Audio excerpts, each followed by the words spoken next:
Dawn breaks slowly over the town. The date is early summer, 1940. A pale light spills across shuttered windows and empty streets, revealing no movement, no voices, no smoke rising from chimneys. Cobblestones still glisten with night moisture. Somewhere, a loose sign creaks in the wind. To any observer, the conclusion seems obvious. The town has been abandoned. 4 days, reports had said the same thing. Civilians had fled. Local authorities had vanished. No troops were believed to be present. No resistance expected.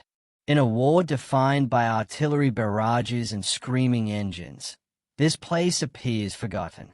Then a single figure enters. He does not rush. He does not signal for covering fire. His boots echo sharply in the silence as he walks past the town square, past municipal buildings that still carry their flags. He studies doors, windows, alleys. He understands something others have missed. The town is not empty. It is waiting. Within hours, control will change hands. Orders will be obeyed. Authority will be accepted. And not a single shot will be fired. What follows is not a story of firepower, but of timing, perception, and a war decided by silence. By the time this town fell silent, Europe was already collapsing under the weight of speed. In September 1939, the war had begun with a shock the world barely understood. Poland was crushed in weeks, not months. Armored columns moved faster than intelligence could track. Aircraft severed communication lines before commanders could react. The idea of a slow, positional war, the kind remembered from 1914, was already obsolete. By the spring of 1940, the Western Front was no longer a line. It was a vacuum. Germany's military doctrine, later labeled Blitzkrieg, relied on concentrated force, rapid penetration, and psychological dislocation. Towns, roads, and administrative centers were not just terrain. They were nerve endings. Once severed, entire regions could be paralyzed without prolonged fighting. France, Belgium, and the Netherlands faced an enemy that did not pause to consolidate. Columns bypassed strongpoints. Paratroopers seized bridges. Civil authorities were often left behind, cut off from command and unsure whether to resist, evacuate, or surrender. In this chaos, towns emptied not because they were captured, but because they feared they soon would be. Refugees became a strategic factor. By May 1940, millions of civilians were on the move across northern France and the Low Countries. Entire populations fled on rumor alone. Stories of bombings, massacres, or encirclement traveled faster than any official bulletin. Local mayors abandoned their posts. Police stations were locked. Files were burned or left behind. In some places, soldiers passed through without orders, assuming someone else was in charge. This human tide created an illusion. Empty streets suggested conquered ground. Silence was mistaken for submission. Military intelligence struggled to keep pace. Reconnaissance units often relied on aerial observation or outdated maps. If no gunfire was heard, if no smoke rose, a town could be marked clear without verification. Yet this assumption carried risk. An empty town could still contain armed stragglers, rearguards, or resistance cells waiting for the right moment. German commanders understood this danger. They had seen it in Poland. A town that appeared abandoned at dawn could erupt by afternoon. Control required certainty.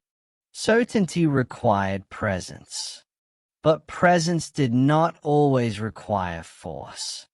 The Wehrmacht was stretched thin by its own success.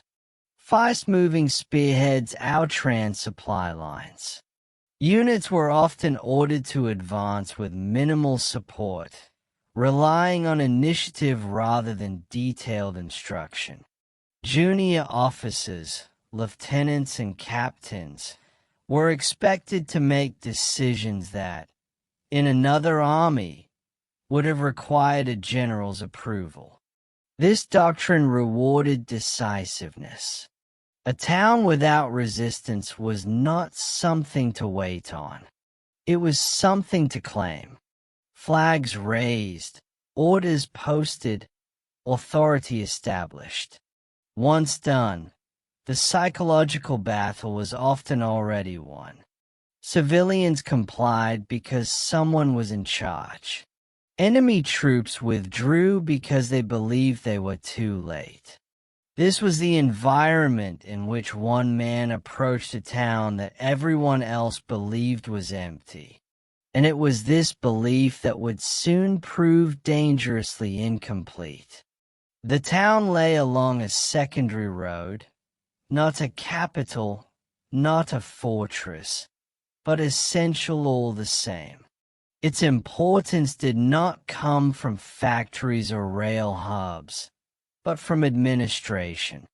A prefecture, a courthouse, records, permits, ration lists, and communication links that governed the surrounding countryside. Control of the town meant control of everything around it. Food distribution, movement permits, labor registration. In a war increasingly defined by logistics, such places mattered. In mid-1940, towns like this were falling into limbo. French military units were retreating in fragments. Some formations had dissolved entirely, their officers killed or cut off.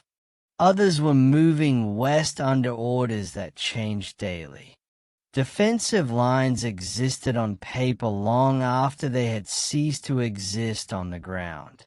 In this confusion, responsibility became abstract. Who was supposed to defend a town when the army had moved on and no one had told the mayor what to do? Many mayors chose flight. They were not cowards. They were administrators without weapons, faced with the possibility of bombardment or reprisals. In dozens of towns, municipal leaders evacuated with their families, leaving behind unlocked offices and handwritten notices urging calm. Police forces followed suit. In some places, only caretakers, elderly residents, or those unable to flee remained behind. From the air, these towns looked lifeless.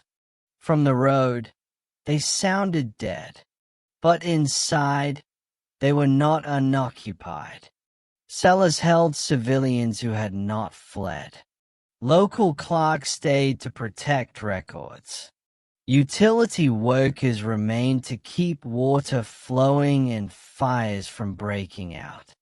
Occasionally, small detachments of soldiers, cut off from their units, sheltered in barns or municipal buildings, waiting for instructions that never came. This particular town had all of these elements. French regular troops had passed through days earlier. They had not been ordered to defend it. They had not been ordered to abandon it either. In the end, they simply moved on. What remained was a vacuum, administrative, military, psychological. Into that vacuum stepped a German officer operating ahead of his main force. He was not a general. He did not command a battalion. He was a junior officer entrusted with reconnaissance and local security, tasks that demanded judgment more than firepower. His orders were broad: advance, assess, and secure key locations if possible. He was expected to exploit opportunities without waiting for reinforcement. As he approached the town, reports confirmed what everyone already believed. No gunfire, no visible defenders, no signs of occupation. To most, this meant caution, perhaps even delay. To him, it meant something else. An empty town was not neutral ground. It was a psychological threshold. Whoever crossed it first, visibly and confidently, could define reality for everyone else. Authority, once displayed, had a gravity of its own. He understood civilian behavior.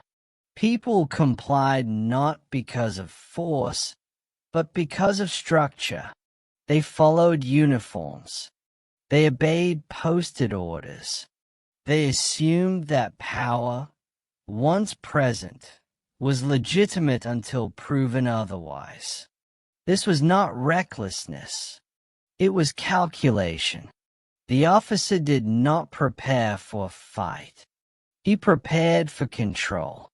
As he stepped into the silent streets, he carried no illusion of safety. But he carried something just as powerful: certainty.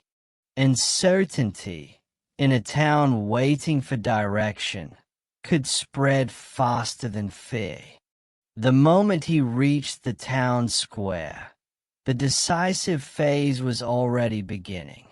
And from that stillness would emerge a form of victory that rarely appears in battle reports, but alters the course of occupation all the same. For those who remained in the town, the silence was not empty. It was heavy. Civilians watched from behind curtains and half-open shutters. Some had stayed because they could not leave. Others because they believed leaving would only make things worse.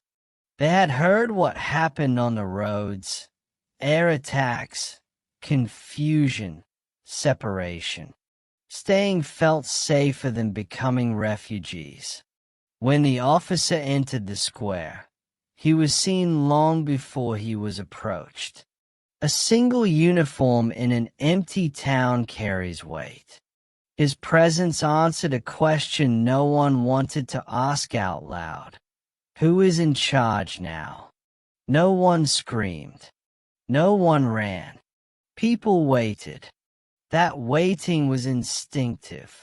In wartime, survival often means identifying authority quickly and aligning with it.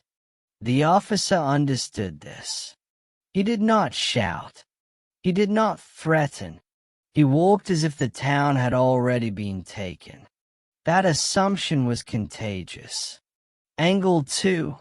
The tactical calculation. From a tactical perspective, the decision was risky. A lone officer, or a small advance party, could easily be ambushed. Streets offered cover. Windows offered angles. Any resistance fighter, any stranded soldier, could have fired. But the officer read the environment carefully. There were no barricades, no signs of recent fighting, no smell of cordite. The town had not prepared to defend itself because it had not decided to resist. That hesitation was his opening.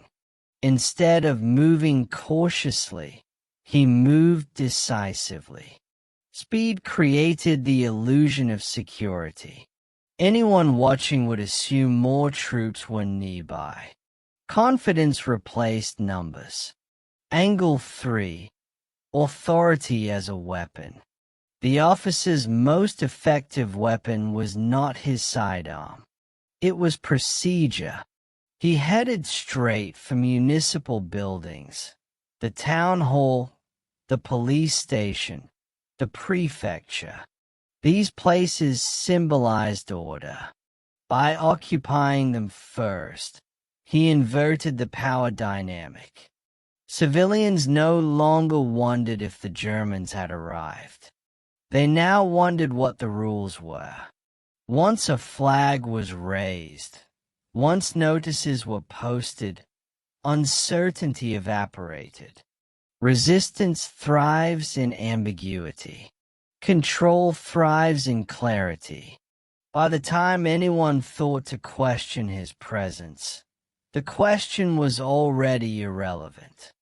The town had accepted a new reality, and that acceptance would soon spread beyond the square, beyond the streets, into the calculations of those who might have tried to contest him. The defining feature of this moment was not bravery. It was solitude. The officer was operating without immediate backup, without radio confirmation, without the safety net of overwhelming force. In most armies, this would have been grounds for caution. In his, it was an expectation. German doctrine in 1940 rewarded officers who acted independently, provided their actions aligned with strategic intent. He did not wait for permission because delay itself carried risk. A town left undefined could harden into resistance. Rumors could spread. Stragglers might organize. By acting first, he shaped the narrative before anyone else could. Leadership, in this sense, was not about issuing commands. It was about creating inevitability. Those who encountered him, clerks, caretakers, remaining officials, did not see a negotiator. They saw a representative of a larger, unseen force. His calm suggested that resistance had already failed elsewhere. His composure implied that arguments had already been settled. In wartime, people rarely challenge inevitability. Angle 5. The enemy's assumption. The most decisive factor was not German initiative, but Allied absence. French command structures had fractured under pressure. Communication lines were severed or overloaded. Orders contradicted one another. Units withdrew without coordination. In that chaos, towns like this were mentally written off long before they were physically occupied. No counterorders came. No officers arrived to assert control. From the French perspective, the town was already lost, or at least irrelevant. From the German perspective, it was a vacuum begging to be filled. This mismatch of attention created opportunity. The town did not fall because it was attacked. It fell because it was forgotten. Angle 6, the moral gray zone. There was no battle to commemorate, no dead to count, no destruction to photograph. Yet the moral weight remained. Control without violence does not mean control without consequence. Occupation still meant requisitions, restrictions, and the slow erosion of autonomy. For civilians, the absence of gunfire was relief, but also resignation. They survived the day, but surrendered the future, piece by piece. For the officer, success brought no medals for valor. It brought paperwork, reports, responsibility over lives that had not resisted but would now be governed. This was warfare reduced to its quiet core, power exercised through presence, not bloodshed. And it was precisely this quiet success that made the next phase inevitable. Because once authority is accepted, it must be tested. That test would come not in whispers, but in confirmation. The true turning point did not arrive with gunfire. It arrived with acknowledgement. Within hours of his arrival, the officer initiated the rituals that transformed presence into control. Written orders were drafted and posted. Curfews were announced. Buildings were requisitioned with formal receipts. These actions were deliberate. They signaled permanence.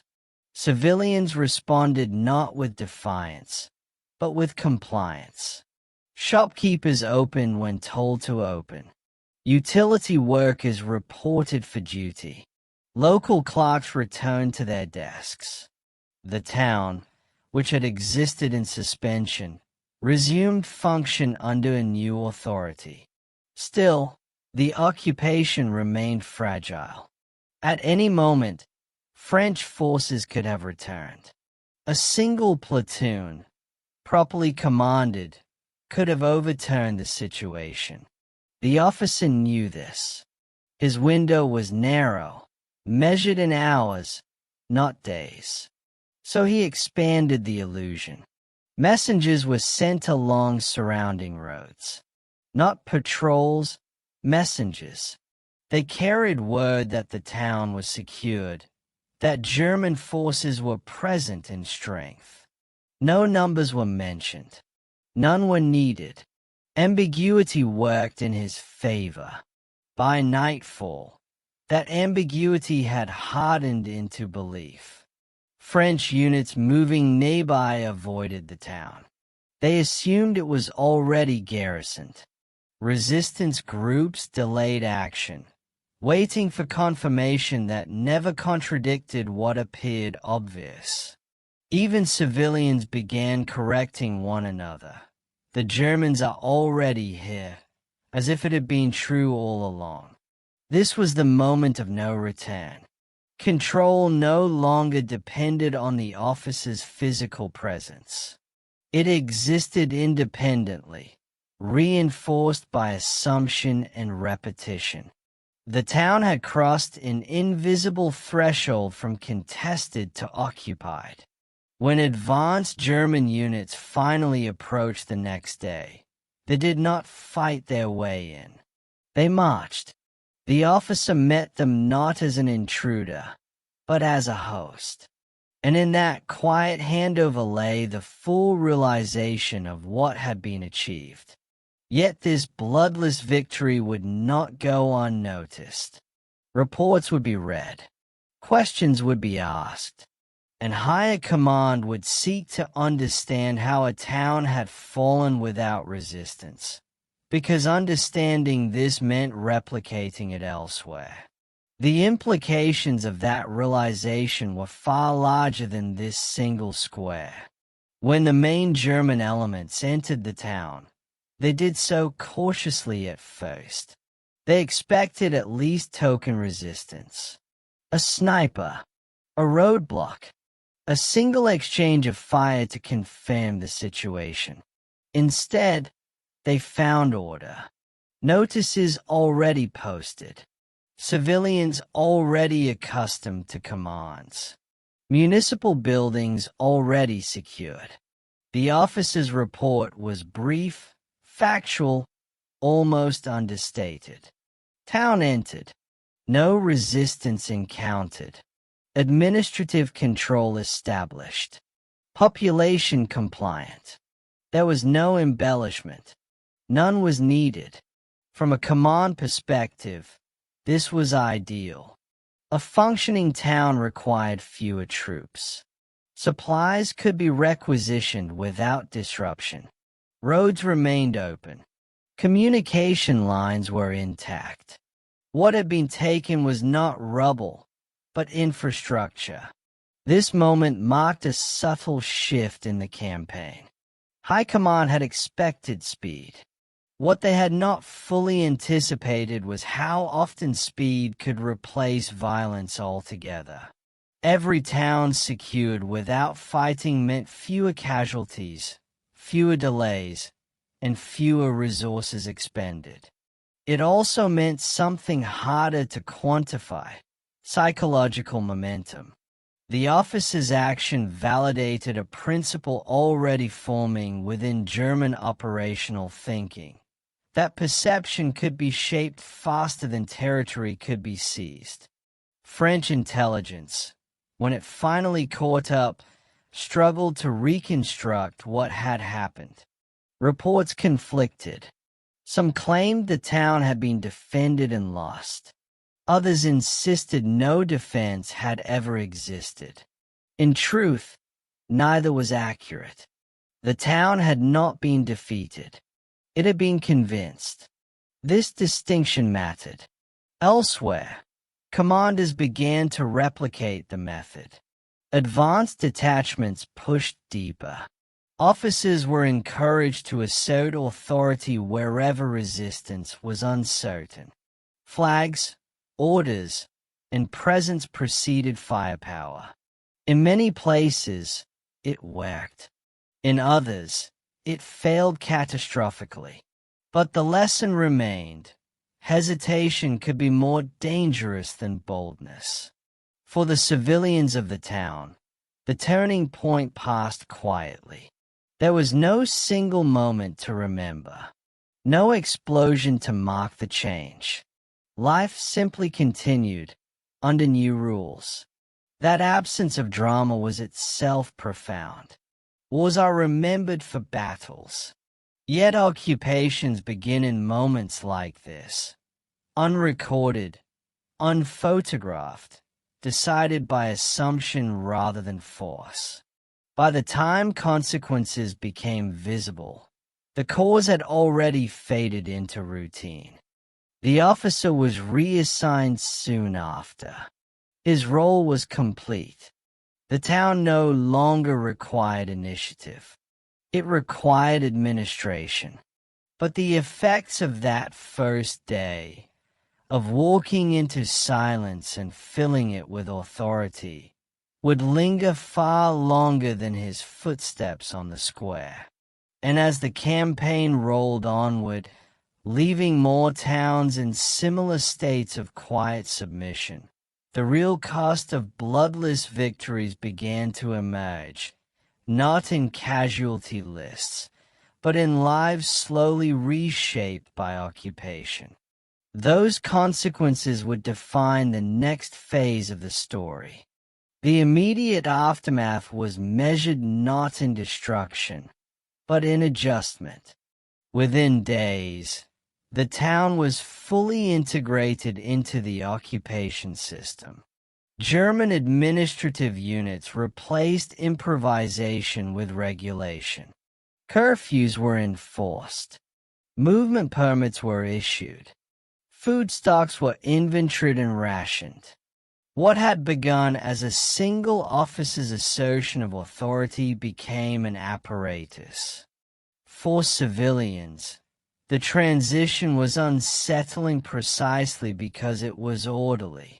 There were no ruins to navigate, no bodies to bury. Shops reopened under supervision. Schools resumed with revised schedules. Daily life continued, stripped of uncertainty but also of autonomy. The quiet that had preceded occupation did not vanish. It deepened. From a military standpoint, the town was a success story. It required minimal garrisoning. Roads remained intact for troop movements.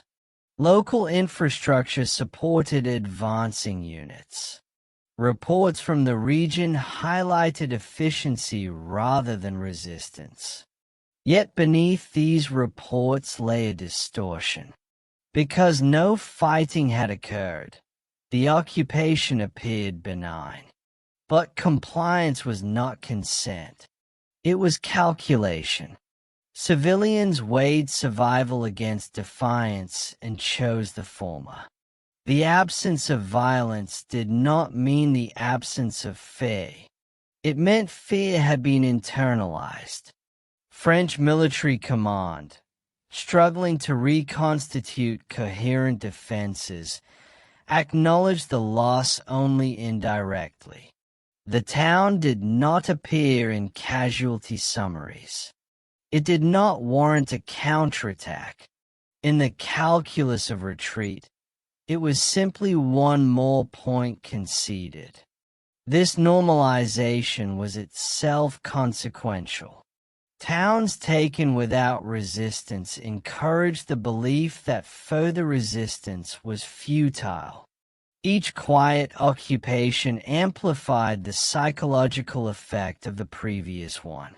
Refugees carried stories not of battles, but of inevitability. They just arrived, and that was that. For German forces, this reinforced confidence. Momentum became self-sustaining. Commanders increasingly trusted initiative at lower levels, expecting officers to exploit uncertainty wherever it appeared. But this approach carried hidden risks. Where confidence met miscalculation, bloodless advances could turn deadly. Not every town was undecided. Not every silence meant surrender. In some regions, similar attempts met ambush and fierce resistance. The town in this story had fallen because conditions aligned perfectly. Absence of leadership, civilian fatigue, and decisive action. These factors would not always converge again. Still, the precedent had been set, and long after the officer moved on, the town remained an example of how occupation could begin, not with conquest, but with acceptance. The longer-term consequences of that acceptance would take years to unfold. As weeks turned into months, the true impact of that first, silent takeover became clearer. The town became a logistical node. Supplies flowed through it. Orders passed across its desks. Lists were compiled, names, professions, resources. What had once been a community now functioned as a component in a larger system. Its rhythms adjusted to serve a distant war. Resistance did not disappear, but it changed shape. Because the occupation began without violence, overt defiance was slow to form. There was no immediate outrage to galvanize. No massacre to unify anger. Instead, resentment accumulated quietly. Small acts replaced open confrontation. Documents misplaced. Quotas misreported. Instructions followed too precisely or not at all. This subtle resistance was difficult to detect, but it was born directly from the manner of occupation. When control arrives without force, opposition often waits for time to do its work. For German authorities, the town's initial compliance became both a strength and a vulnerability. It allowed them to divert troops elsewhere, but it also fostered complacency. Assumptions replaced vigilance. Silence was mistaken again, this time not for emptiness, but for loyalty. In the broader scope of the war, moments like this rarely entered official histories. They lacked drama. They did not fit narratives of heroism or sacrifice. Yet cumulatively, They shaped the lived experience of occupation more than any single battle. After the war, records would show the town as secured on a specific date. No footnote explained how. No line item described the hours when authority first settled, unchallenged, into place. Memory focused on later hardships, not the quiet beginning. The officer's name faded into archives. His action was neither celebrated nor condemned. It was simply absorbed into the machinery of war. But the lesson endured. Wars are not decided only by firepower. They are decided by perception, timing, and the human instinct to align with what appears unavoidable. The town had not been empty. It had been undecided. And in war, undecided ground belongs to whoever acts first. That realization would echo far beyond this place, influencing doctrine, occupation policies, and the understanding of how control is established, not in moments of chaos, but in moments of stillness. It is in that stillness that history often turns. This story does not end with a battle. It ends with a realization. World War II is remembered through explosions, offensives, and casualty figures.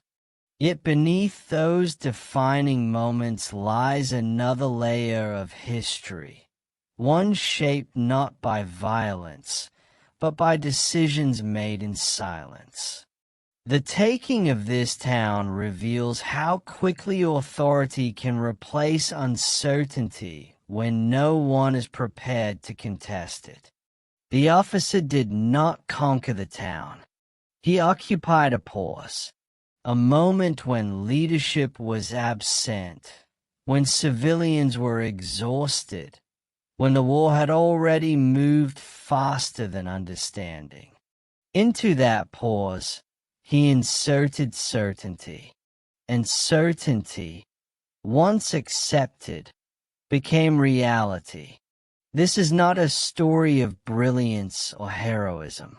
It is a story of structure overpowering hesitation, of how uniforms, procedures, and calm can achieve what firepower sometimes cannot. The town complied not because it was weak, but because it was human, seeking order in chaos, survival in confusion. History often rewards loud moments, but wars are also won in quiet ones.